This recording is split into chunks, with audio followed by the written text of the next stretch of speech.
Tigilan mo na ako, attorney. Huwag mo na akong paikutan.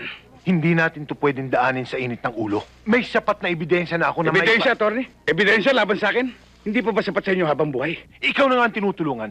Tapos ngayon, gusto mo pang palabasin na kami nagdiin sa'yo? Bakit? Hindi ba ganun ang nangyari?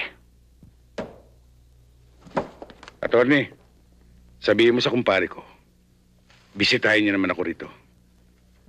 Yan ay kung kaya niya pang tumingin ng diretso sa aking mga mata.